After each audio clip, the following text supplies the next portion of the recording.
this is Jack Stanley, and I wanted to talk just for a moment on what is going to be the 50th anniversary of us landing on the moon. Now, I've spoken about the history of the Apollo program and living through all of that, but think about this. 50 years ago, man walked on the moon. I don't know if lots of you find that so fascinating as I do.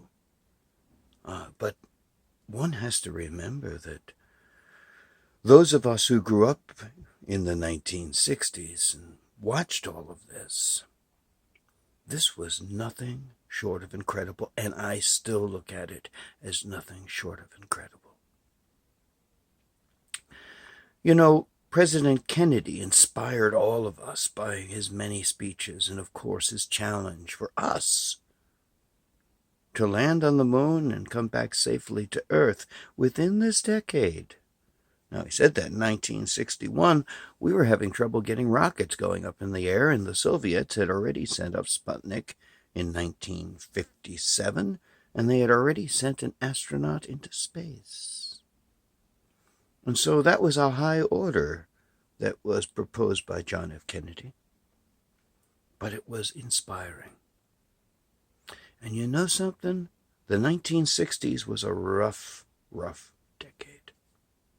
There was a lot of social unrest. There were assassinations. There was a lot of political controversy.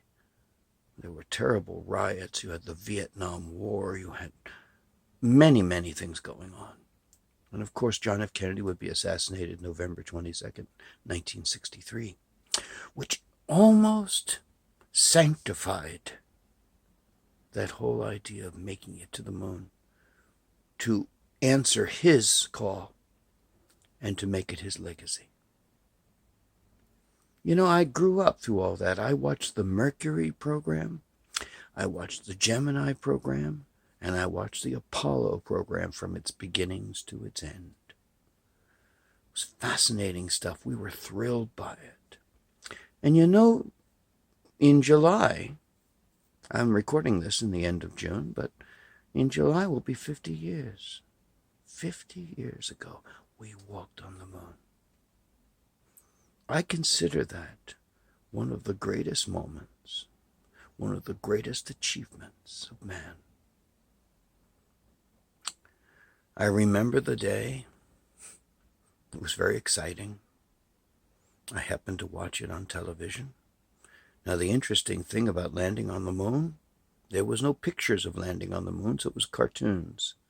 And I watched it on a friend's set, and they had a color television with a lava lamp on top, which was real exciting stuff. And it was 1960s. And, of course, Neil Armstrong stepped on the moon, followed by Buzz Aldrin. It was interesting for me years later to interview Buzz Aldrin and to meet an individual from that first voyage, for which I grew up and was utterly fascinated by. So all of you young folks who obviously won't know anything about this in a sense because you didn't live through it, study it. Understand it. You older folks who might be 50, you won't know about it either. Study it. And all you older folks who remember it, study it. Remember it. Remember what you were doing. Remember the excitement you felt. God, I remember after watching us land on the moon, we screamed and yelled. We were so excited. And then I ran all the way home. I was in turbocharge mode. And as soon as that happened, within a week or so, there was a 45 RPM record that came out.